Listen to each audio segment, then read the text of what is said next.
Study IQ IAS, अब तैयारी हुई अफोर्डेबल। नमस्कार दोस्तों कई बार आपने इस चीज को लेकर चर्चा सुनी होगी कि क्या यूनिवर्स में, क्या ब्रह्मांड में किसी प्रकार का साउंड प्रोड्यूस होता है। स्पेशली भारत में कई बार आपने देखा होगा, कुछ लोग कहते हैं कि यहाँ पर ओम जो साउंड है वो सुनाई देता है ब्रह्मांड में, स्पेस के अंदर। खैर, मैं उस डिबेट के अंदर नहीं जाऊंगा, लेकिन पहली बार एस्ट्रोनॉमर्स ने, साइंटिस्ट ने रिवील किया है कि यूनिवर्स में कुछ बैकग्राउंड साउंड होता है, और वो जो साउंड है बेसिकली वो हमिंग साउंड होता है। हम करके जो साउंड होता है वैसा प्रोड्यूस होता है। और इस पूरे डिस्कवरी के अंदर मैं बता दूं कि भारत का भी जो टेलीस्कोप है उसने बहुत इंपॉर्टेंट रोल निभाया है। तो इसके बारे में आपको डिटेल से बताऊंगा कि एग्जैक्टली ये साउंड कैसे प्रोड्यूस होता है, यहाँ पर ग्रेविटेशनल वेव का रोल क्या है, वो सारी चीजें आपको जानने को मिलेंगी। चलिए आगे बढ़ते हैं, लेकिन उससे पहले ध्यान रखिएगा, आप में से जितने भी लोग 2024 की यूपीएससी की प्रिपरेशन कर रहे हैं, तो 3 लाइव बैच हमारे स्टार्ट होने वाले हैं, प्योर इंग्लिश, प्योर हिंदी और इंग्लिश बैच। अगर आप इनको ज्वाइन करना चाहते हो तो स्पेशली मैं कहूंगा 5 जुलाई के पहले ज्वाइन कर लीजिए, क्योंकि यहां पर 5 जुलाई तक आपके पास एक स्पेशल ऑफर है कि आप 2 बुक जो है अनिल स्वरूप जी की, जो कि बहुत रिनाउंड IAS ऑफिसर रह चुके हैं, उनकी 2 बुक जो कि आपको एथिक्स में काफी ज्यादा हेल्प करेगी, वो फ्री ऑफ कॉस्ट में दिया जाएगा। इस पूरे बैचेस में प्रीलिम से लेकर इंटरव्यू तक की पूरी तैयारी आपको कराई जाती है। कुछ भी और लेने की आपको आवश्यकता नहीं है, सिंपली हमारे वेबसाइट ऐप पर जाइए या फिर कमेंट सेक्शन में इसका लिंक है, वहां पर जाकर यूज करिए कोड अंकित लाइव, ताकि आपको मैक्सिमम डिस्काउंट मिल सके। और इसके अलावा अगर आप MCQs अटेम्प्ट करना चाहते हैं तो मेरे इंस्टा पेज पर जा सकते हैं, वहां पर स्टोरीज में जितने भी MCQs हैं उसको आप अटेम्प्ट कर पाएंगे। चलिए शुरुआत करते हैं, और सबसे पहले तो ये देखते हैं, समझने की कोशिश करते हैं कि एग्जैक्टली हुआ क्या है, खबर क्या आई है जिसकी वजह से हम इसकी चर्चा कर रहे हैं। देखिए, एक मेजर ब्रेक थ्रू बताया जा रहा है जिसमें दुनिया भर के जो साइंटिस्ट हैं, लगभग इनफैक्ट मैं आपको बता दूं 190 के आसपास जो साइंटिस्ट हैं, उन्होंने मिलकर यहां पर एक मेजर ब्रेक थ्रू किया है और बताया है कि पहली बार जो लो पिच हम ऑफ ग्रेविटेशनल वेव्स है वो सुनाई दिया गया। देखो, ग्रेविटेशनल वेव सबसे पहले आपको पता ही होगा कि एल्बर्ट आइंस्टाइन के द्वारा इसका जो एग्जिस्टेंस है वो बताया गया था, लेकिन हमें इसका जो एविडेंस है वो फाइनली 100 साल के बाद पता चला था 2016 में। और आपको पता ही होगा, ग्रेविटेशनल वेव्स की जब हम बात करते हैं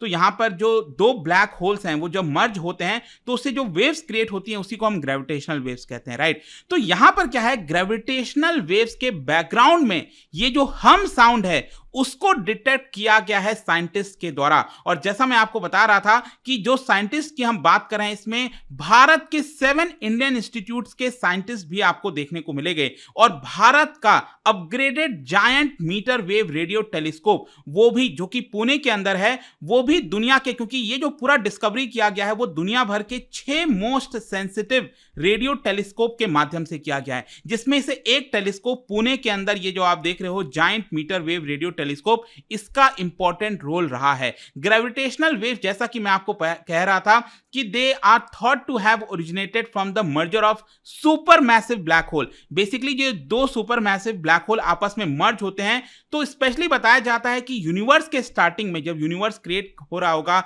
soon after the big bang, तो उसके बाद से ये जो ग्रेविटेशनल वेव्स हैं वो प्रोड्यूस हुए होंगे और वो लगातार यूनिवर्स में जाते रहते हैं, और उसी का ही हमें डिटेक्शन अब रिसेंटली देखने को मिल रहा है। तो ये जो डिस्कवरी हुई है, बेसिकली साइंटिस्ट का ऐसा मानना है कि इसकी वजह से बहुत सारी जो अनआंसर्ड जो ऐसे चीजें थी, ऐसे क्वेश्चंस थे, मिस्ट्रीज थी, जिसके बारे में हमें नहीं पता था, ब्लैक होल के बारे में, डार्क मैटर्स के बारे में, वो सारी चीजें समझने में अब काफी आसानी हो जाएगी। अब अगर हम इस फाइंडिंग्स की बात करें तो मैं आपको बता दूं, इसके बारे में अभी रिसेंटली थर्सडे को ही द एस्ट्रोफिजिकल जर्नल लेटर्स, इसके अंदर यहां पर सीरीज ऑफ पेपर्स में इसके बारे में बताया गया, पब्लिश किया गया, और इसमें बेसिकली ये बोला गया है कि पिछले 15 साल में यहां पर जो ऑब्जर्वेशंस किया गया है by North American Nano Hertz Observatory for Gravitational Waves with more than 190 scientist मिलकर, इन्होंने मिलकर ये पूरा फाइंडिंग्स यहां पर निकाला है, जिसमें आपको मैंने बताया कि भारत का भी जो upgraded giant metre wave radio telescope था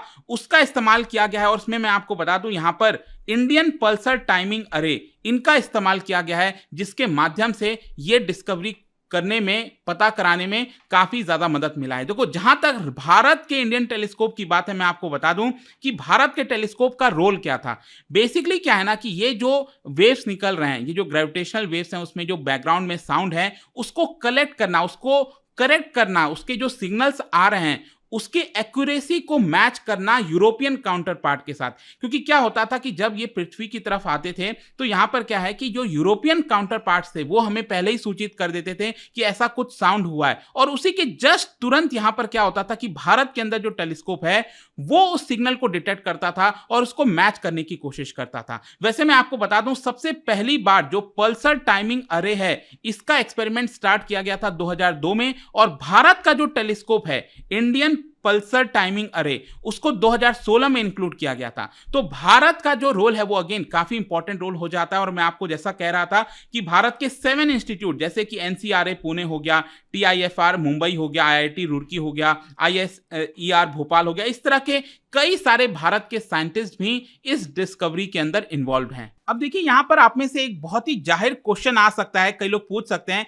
कि आखिरकार सर देखिए 2016 में भी तो यहां पर ग्रेविटेशनल वेव्स का डिस्कवरी किया गया था, तो तब क्या हमें वो साउंड नहीं पता चला? देखो क्या था ना कि उस समय जो डिस्कवरी किया गया था आपको पता होगा लीगो के द्वारा किया गया था। लीगो क्या है? That is Laser Interferometer Gravitational Observatory. तो उस समय क्या था कि जो वो डिस्कवरी किया गया था लीगो के द्वारा ग्रेविटेशनल वेव्स का पहली बार, वो बेसिकली हायर फ्रीक्वेंसी में था। और जो मैंने अभी आपको बताया नैनोग्रेव, मतलब कि ये जो अमेरिका का, नॉर्थ अमेरिका का nano Hertz Observatory for Gravitational waves है, वो लो फ्रीक्वेंसी में इसको डिटेक्ट किया है। अब इससे क्या होता है, लो फ्रीक्वेंसी में डिटेक्ट करने की वजह से जो इसके जो साउंड्स वगैरह हैं वो भी डिटेक्ट कर पाए हैं हम लोग, और इसी की वजह से ये जो साउंड है पहली बार डिटेक्ट किया गया है। और ये साउंड कैसा है? हमिंग साउंड है। मैं आपको और बताऊंगा इसके बारे में, लेकिन ये आप देख सकते हो सबसे पहला क्वेश्चन तो अगेन कि ग्रेविटेशनल वेव्स आता कहां से है। जैसा कि मैं आपको पहले भी बोल रहा था कि जो सुपर मैसिव ब्लैक होल्स हैं दुनिया भर में, अलग अलग गैलेक्सीज में आपको देखने को मिलेंगे।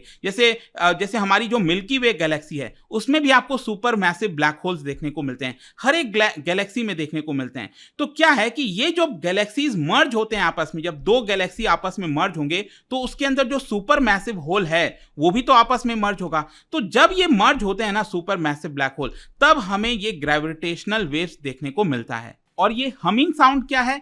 जब ब्लैक होल्स आपस में ट्रैवल कर रहे हैं, मतलब कि जो ब्लैक होल्स का जो ग्रेविटेशनल वेव्स प्रोड्यूस हुआ वो जब आपस में ओवरलैप होते हैं, मतलब मान लो यहां पर दो ग्रेविटेशनल वेव्स, दो जो ब्लैक होल्स हैं वो मर्ज होकर ग्रेविटेशनल वेव्स निकाल रहे हैं, वहीं कहीं और वहां पर दो जो है आपका ब्लैक होल होगा जो मर्ज होकर ग्रेविटेशनल वेव्स निकाल रहे होंगे। तो जब दोनों के ग्रेविटेशनल वेव्स आपस में ओवरलैप करते हैं तब हमें यहां पर इस तरह का साउंड देखने को मिलता है, बैकग्राउंड में हम जैसा साउंड जो है वो देखने को मिलता है। एंड दिस थ्रमिंग हम is also called stochastic gravitational wave background. तो ध्यान रखिएगा आपके एग्जाम में आ सकता है कि recently stochastic gravitational wave background ये रिसेंटली कुछ डिस्कवर वगैरह हुआ था। तो ये बेसिकली हम बात कर रहे हैं जो हम साउंड है उसी की, जो हम साउंड बैकग्राउंड में निकलता है किसके? ग्रेविटेशनल वेव्स के ओवरलैप होने से। तो आई होप कि आप समझ पा गए होंगे कि एग्जैक्टली ये हमिंग साउंड है क्या। अब इसके बारे में फर्दर यहां पर आप देख सकते हो मयूरेश सुरिनिस, उन्होंने जो असिस्टेंट प्रोफेसर हैं Bhopal based Indian Institute of Science Education and Research के, उन्होंने बताया कि once we analyse the data more, क्योंकि क्या है ना कि जो पहले जो ग्रेविटेशनल वेव्स डिटेक्ट हुआ था लीगो से वो हाई फ्रीक्वेंसी में था, अब हमने लो फ्रीक्वेंसी में डिटेक्ट किया है। तो इसकी वजह से अब सारे डेटा को फिर से एनालाइज किया जाएगा, चीजों के बारे में पता लगाया जाएगा, तब हो सकता है शायद हमें ब्लैक होल्स के बारे में और ज्यादा चीजें पता चल जाएं। लेकिन फाइनली यहां पर क्वेश्चन ये भी है कि आखिरकार हम ग्रेविटेशनल वेव्स के बारे में इतना ज्यादा फोकस क्यों कर रहे हैं, वो भी मैं आपको बता देता हूं। देखो क्या होता है ना कि पूरे दुनिया में, मतलब पूरे इनफैक्ट ब्रह्मांड में अगर आप देखोगे, पूरे यूनिवर्स में आप देखोगे, जो भी चीजें आज के डेट में हमें पता लगती हैं वो कैसे पता लगती हैं? सोचो, ये पता लगती हैं बेसिकली इलेक्ट्रोमैग्नेटिक वेव्स के माध्यम से। Electromagnetic waves I am sure आप सबको पता होगा,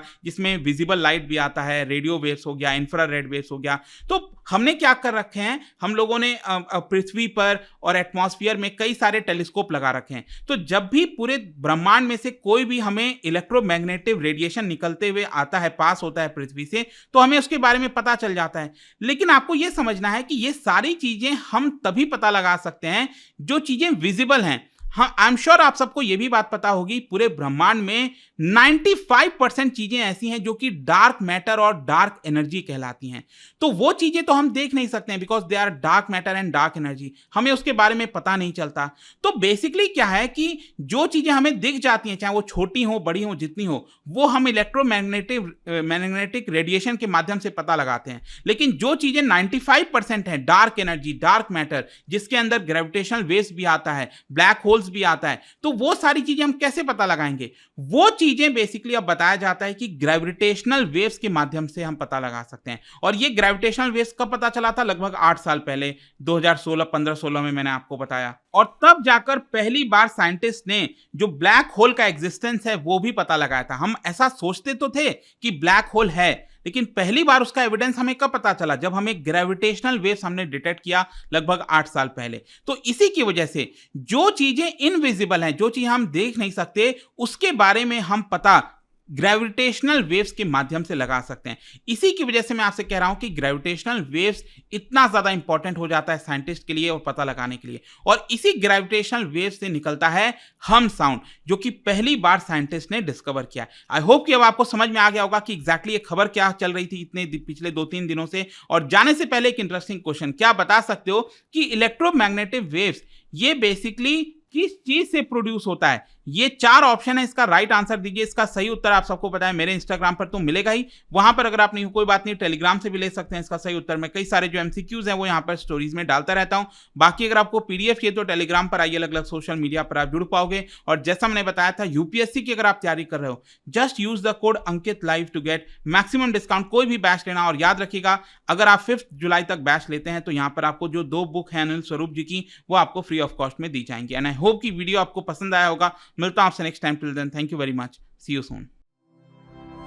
Study IQ IAS अब तैयारी हुई अफोर्डेबल।